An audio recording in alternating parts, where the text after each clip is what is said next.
ಶ್ರೀ ಗಣಪತಿ ಶಾರದಾ ಗುರುಭ್ಯೋ ನಮಃ. ಯತ್ರ ಯೋಗೇಶ್ವರ ಕೃಷ್ಣೋ ಯತ್ರ ಪಾರ್ಥೋ ಧನುರ್ಧರಃ ಅತ್ರ ಶ್ರೀ ವಿಜಯ ಭೂತಿರ್ಧ್ರುವ ನೀತಿರ್ಮತಿರ್ಮಮ. ಶ್ರೋತೃಗಳಿಗೆ ಶ್ರೀ ಅಳಸಿಂಗರಾಚಾರ್ಯ ವಿರಚಿತ ಶ್ರೀ ವ್ಯಾಸ ಮಹರ್ಷಿ ಪ್ರಣೀತ ಶ್ರೀಮನ್ ಮಹಾಭಾರತದ ಶಾಂತಿ ಪರ್ವದಲ್ಲಿ ಹಿಂದಿನ ಅಧ್ಯಾಯಗಳಿಂದ ಮುಂದುವರಿದ ಪರಾಶರ ಗೀತೆಯಲ್ಲಿ ನಾನಾ ವರ್ಣಗಳು ಎಂಬ 302ನೆಯ ಅಧ್ಯಾಯಕ್ಕೆ ಸ್ವಾಗತ. ಆಮೇಲೆ ಜನಕನು ಪರಾಶರನನ್ನು ಕುರಿತು, ವರ್ಣ ಭೇದಗಳು ಉಂಟಾದುದು ಹೇಗೆ, ಅದನ್ನು ನನಗೆ ತಿಳಿಸಬೇಕು.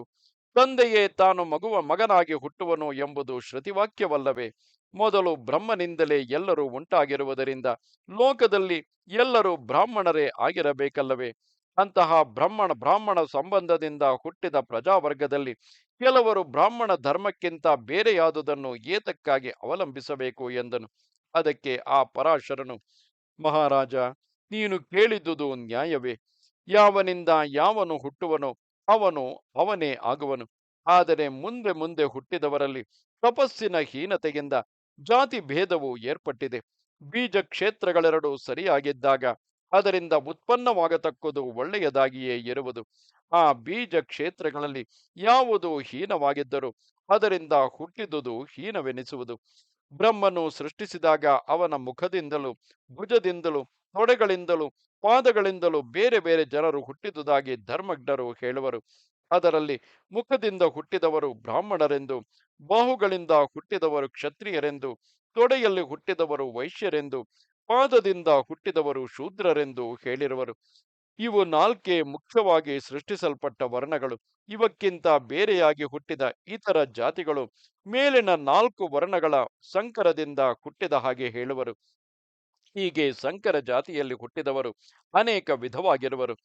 ಕ್ಷತ್ರಿಯಾಧಿರಥರು, ಅಂಬಷ್ಟರು, ಉಗ್ರರು, ವೈದೇಹರು, ಶ್ವಪಾಕರು, ಪುಲ್ಕಸರು, ಸ್ನೇನರು, ನಿಷಾದರು, ಸೂದರು, ಮಾಗಧರು, ಅಯೋಗರು, ಕಾರಣರು, ವ್ರಾತ್ಯರು, ಚಂಡಾಲರು, ಇವರೆಲ್ಲ ವರ್ಣಸಂಕರದಿಂದ ಉಂಟಾದ ಜಾತಿ ಭೇದಗಳು ಎಂದನು. ಆಗ ತಿರುಗಿ ಜನಕನು, ಎಲ್ಲರೂ ಬ್ರಹ್ಮನಿಂದ ಹುಟ್ಟಿರುವಾಗ ಗೋತ್ರಗಳು ಹಲವು ವಿಧವಾದುದು ಹೇಗೆ? ಈ ಲೋಕದಲ್ಲಿ ಅನೇಕ ಗೋತ್ರಗಳುಂಟು. ಎಲ್ಲಿಯೋ ಹೇಗೋ ಹುಟ್ಟಿದ ಋಷಿಗಳು ಬ್ರಾಹ್ಮಣ್ಯವನ್ನು ಹೊಂದಿದುದು ಹೇಗೆ? ಮಹರ್ಷಿಗಳಲ್ಲಿ ಎಷ್ಟೋ ಮಂದಿ ಶುದ್ಧ ಯೋನಿಗಳಲ್ಲಿ ಹುಟ್ಟಿದವರು ಉಂಟು, ಶೂದ್ರ ಯೋನಿಗಳಲ್ಲಿ ಹುಟ್ಟಿದವರು ಉಂಟು. ಆ ಮಹರ್ಷಿಗಳೆಲ್ಲರೂ ಬ್ರಾಹ್ಮಣರ ವರ್ಗಕ್ಕೆ ಸೇರಿಸಲ್ಪಟ್ಟಿರುವುದು ಹೇಗೆ ಎಂದನು. ಅದಕ್ಕೆ ಆ ಪರಾಶರನು, ರಾಜೇಂದ್ರ, ಅದನ್ನು ಹಾಗೆ ಗ್ರಹಿಸಬಾರದು. ತಪಸ್ಸಿನಿಂದ ಶುದ್ಧಾತ್ಮರಾದ ಮಹಾತ್ಮರ ಜನ್ಮವು ಅದರ ಉತ್ಪತ್ತಿ ಕಾರಣದಿಂದಲೇ ನಿಕೃಷ್ಟವಾಗುವುದೆಂದು ತಿಳಿಯಬಾರದು. ಮಹರ್ಷಿಗಳು ಎಲ್ಲಿಯೋ ತಮಗೆ ತೋರಿದ ಸ್ಥಳಗಳಲ್ಲಿ ಸಂತಾನವನ್ನು ಹುಟ್ಟಿಸಿ ತಮ್ಮ ತಪಸ್ಸಿನಿಂದಲೇ ಆ ಮಕ್ಕಳಿಗೆ ಋಷಿತ್ವವನ್ನು ಉಂಟು ಮಾಡಿರುವರು. ನನ್ನ ತಾತನಾದ ವಸಿಷ್ಠನು, ಋಷ್ಯಶೃಂಗನು, ಇಲ್ಲಿ ಪರಾಶರರು ಹೇಳುತ್ತಿರುವುದು, ನನ್ನ ತಾತನಾದ ವಸಿಷ್ಠನು, ಋಷ್ಯಶೃಂಗನು, ಕಾಶ್ಯಪನು, ವೇದನು, ತಾಂಡ್ಯನು, ಕೃಪನು, ಅಕ್ಷಿವಂತನು, ಕಮಠನು, ಯವಕ್ರೀತನು, ದ್ರೋಣನು, ಆಯು, ಮತಂಗನು, ದತ್ತನು, ದ್ರುಮದನು, ಮಾತ್ಸ್ಯನು, ಇವರೆಲ್ಲರೂ ತಪಸ್ಸಿನಿಂದಲೇ ತಮ್ಮ ತಮ್ಮ ಪದವಿಗಳನ್ನು ಹೊಂದಿದವರು. ತಮ್ಮ ಇಂದ್ರಿಯ ನಿಗ್ರಹದಿಂದಲೂ ತಪೋಬಲದಿಂದಲೂ ಅವರು ಪ್ರತಿಷ್ಠೆಯನ್ನು ಹೊಂದಿದರು.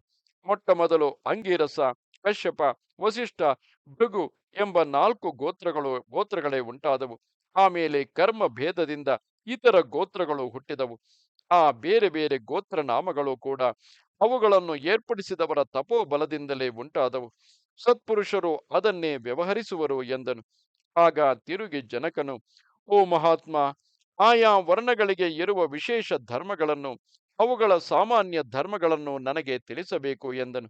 ಅದಕ್ಕೆ ಪರಾಶರನು, ಪ್ರತಿಗ್ರಹ, ಯಾಗ ಮಾಡಿಸುವುದು, ವೇದಾಧ್ಯಯನ ಮಾಡಿಸುವುದು, ಇವು 3 ಬ್ರಾಹ್ಮಣರಿಗೆ ವಿಶೇಷ ಧರ್ಮಗಳು. ಪ್ರಜಾ ರಕ್ಷಣೆಯು ಕ್ಷತ್ರಿಯರಿಗೆ ವಿಹಿತವಾದ ವಿಶೇಷ ಧರ್ಮವು. ಕೃಷಿ, ವಾಣಿಜ್ಯ, ಪಶುಪಾಲನೆಗಳು ವೈಶ್ಯರಿಗೆ ವಿಶೇಷ ಧರ್ಮಗಳು. ಈ ಮೇಲೆ ಹೇಳಿದ 3 ವರ್ಣದವರ ಸೇವೆಯು ಶೂದ್ರರಿಗೆ ವಿಶೇಷ ಧರ್ಮವೆನಿಸಿದೆ. ಈ ವರ್ಣಗಳಿಗೆಲ್ಲ ಸಾಧಾರಣ ಧರ್ಮಗಳು ಏನೆಂಬುದನ್ನು ಹೇಳುವೆನು ಕೇಳು. ಅಕ್ರೌರ್ಯ, ಅಹಿಂಸೆ, ಅಪ್ರಮತ್ತತೆ, ತನ್ನಲ್ಲಿ ಇದ್ದುದನ್ನು ಇತರರಿಗೆ ಭಾಗಿಸಿಕೊಡುವುದು, ಶ್ರಾದ್ದ, ಅತಿಥಿ ಪೂಜೆ, ಸತ್ಯ, ಅಕ್ರೋಧ, ಸ್ವಪತ್ನಿಯರಲ್ಲಿ ಮಾತ್ರ ರಮಿಸುವುದು, ಶುಚಿತ್ವ, ಅಸೂಯೆ ಇಲ್ಲದಿರುವುದು, ಆತ್ಮಜ್ಞಾನ, ತಾಳ್ಮೆ, ಇವೆಲ್ಲ ಎಲ್ಲರಿಗೂ ಸಮಾನ ಧರ್ಮಗಳು. ಬ್ರಾಹ್ಮಣ, ಕ್ಷತ್ರಿಯ, ವೈಶ್ಯರೆಂಬ 3 ವರ್ಣದವರು ದ್ವಿಜರೆನಿಸುವರು. ಇವರೆಲ್ಲರಿಗೂ ಮೇಲೆ ಹೇಳಿದ ಧರ್ಮಗಳನ್ನು ಅನುಸರಿಸುವುದಕ್ಕೆ ಸಮಾನವಾದ ಅಧಿಕಾರವುಂಟು. ಆದರೆ ಈ 3 ವರ್ಣದವರು ತಮ್ಮ ವಿಶೇಷ ಧರ್ಮಗಳನ್ನು ಬಿಟ್ಟು ಬೇರೆ ಧರ್ಮವನ್ನು ಅವಲಂಬಿಸಿದರೆ ಪತಿತರಾಗುವರು. ಸ್ವಧರ್ಮದಲ್ಲಿ ಇದ್ದವರು ಉನ್ನತಿಯನ್ನು ಹೊಂದುವರು. ಶೂದ್ರನು ತನಗೆ ವಿಹಿತವಲ್ಲದ ಕರ್ಮಗಳನ್ನು ಮಾಡುವುದರಿಂದ ಪತಿತನಾಗುವುದಿಲ್ಲ. ದ್ವಿಜರಿಗೆ ಯೋಗ್ಯವಾದ ಸಂಸ್ಕಾರಗಳಿಗೆ ಅವನು ಅರ್ಹನೂ ಅಲ್ಲ. ವೇದೋಕ್ತ ಧರ್ಮಗಳು ಅವನಿಗೆ ಸಲ್ಲುವುದಿಲ್ಲ. ಸಾಮಾನ್ಯ ಧರ್ಮಗಳು ಅವನಿಗೆ ನಿಷಿದ್ಧವೂ ಅಲ್ಲ.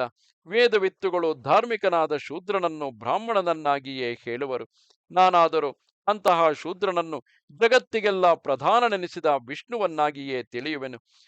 ಹೀನ ವರ್ಣದವರು ಕಾಮ ಕ್ರೋಧಾದಿಗಳನ್ನು ಜಯಿಸಿ ಸದ್ಗತಿಯನ್ನು ಪಡೆಯುವುದಕ್ಕಾಗಿ ಉತ್ತಮ ವರ್ಗದವರ ನಡತೆಯನ್ನು ಅನುಸರಿಸಬಹುದು.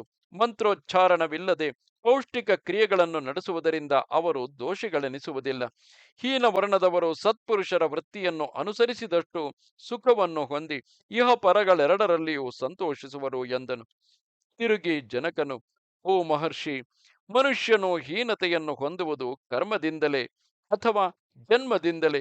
ಈ ನನ್ನ ಸಂದೇಹವನ್ನು ನೀಗಿಸಬೇಕು ಎನ್ನಲು ಪರಾಶರನು ಹೇಳುತ್ತಾನೆ, ರಾಜೇಂದ್ರ, ಜನ್ಮ ಕರ್ಮಗಳೆರಡು ಅವನ ಹೀನತೆಗೆ ಕಾರಣಗಳೇ, ಅದರಲ್ಲಿ ಸಂದೇಹವಿಲ್ಲ. ಆದರೆ ಅದರಲ್ಲಿ ಕೆಲವು ವಿಶೇಷಗಳುಂಟು. ಅದನ್ನು ಹೇಳುವೆನು ಕೇಳು. ಜಾತಿಯಿಂದ ಹೀನನಾಗಿದ್ದರೂ ಪಾಪದಲ್ಲಿ ಪ್ರವರ್ತಿಸದವನು ಜಾತಿಯಿಂದಲೂ ಕರ್ಮದಿಂದಲೂ ದುಷ್ಟನೆನಿಸದೆ ಶುದ್ಧನೇ ಆಗುವನು. ಉತ್ತಮ ಜಾತಿಯಲ್ಲಿ ಹುಟ್ಟಿದವನಾದರೂ ನಿಂದ್ಯವಾದ ಕರ್ಮಗಳನ್ನು ಮಾಡಿದರೆ ಅವನು ದೋಷಕ್ಕೆ ಈಡಾಗುವನು. ಆದುದರಿಂದ ಜಾತಿ ಕರ್ಮಗಳೆರಡರಲ್ಲಿ ಜಾತಿಗಿಂತಲೂ ಕರ್ಮವೇ ಹೆಚ್ಚಾಗಿ ದೋಷವನ್ನು ಉಂಟು ಮಾಡುವುದು ಎಂದನು.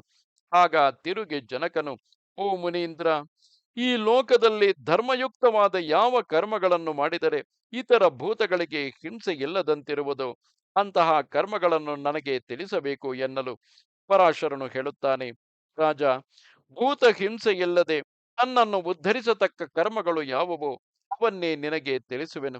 ಅಗ್ನಿಯನ್ನು ನಿವೃತ್ತಿ ಮಾಡಿ ಸರ್ವ ಸಂಘಗಳನ್ನು ಬಿಟ್ಟು ಮನಸ್ಸಿನಲ್ಲಿ ನಿಶ್ಚಿಂತರಾಗಿ ಕರ್ಮ ಮಾರ್ಗಗಳಿಂದ ಕ್ರಮವಾಗಿ ಮೋಕ್ಷ ಮಾರ್ಗಕ್ಕೆ ಹೋಗುವರು. ಶ್ರದ್ಧೆ, ವಿನಯ, ಇಂದ್ರಿಯ ನಿಗ್ರಹ, ನಮ್ರತೆ, ಸೂಕ್ಷ್ಮವಾದ ಬುದ್ಧಿ, ವಿವೇಚನೆ ಇವೆಲ್ಲ ಇದ್ದವರು ಎಲ್ಲ ಕರ್ಮಗಳನ್ನು ನೀಗಿ ಆಮೇಲೆ ಜರೆಯಿಲ್ಲದ ಮೋಕ್ಷ ಸ್ಥಾನವನ್ನು ಹೊಂದುವರು. ಮಹಾರಾಜ, ಈ ಜೀವಲೋಕದಲ್ಲಿ ಯಾವ ಜಾತಿಯವರಾಗಿದ್ದರೂ ಧರ್ಮಾಸಕ್ತಿಯಿಂದಲೂ ಸತ್ಯವಾಕ್ಯದಿಂದಲೂ ಅಧರ್ಮದಲ್ಲಿ ಪ್ರವರ್ತಿಸದಿರುವುದರಿಂದಲೂ ಉತ್ತಮವಾದ ಸ್ವರ್ಗವನ್ನು ಹೊಂದಬಹುದು. ಇದರಲ್ಲಿ ವಿಚಾರ ಮಾಡಬೇಕಾದುದು ಏನೂ ಇಲ್ಲ ಎಂದನು. ಇದು 302ನೆಯ ಅಧ್ಯಾಯವು. ನಮಸ್ತೆ ಶಾರದೆ ದೇವಿ, ಕಾಶ್ಮೀರ ಪುರವಾಸಿನಿ, ತ್ವಾಮಹಂ ಪ್ರಾರ್ಥೆಯೇ ನಿತ್ಯಂ, ವಿದ್ಯಾದಾನಂಚ ದೇಹಿಮೆ. ನಮಸ್ಕಾರ.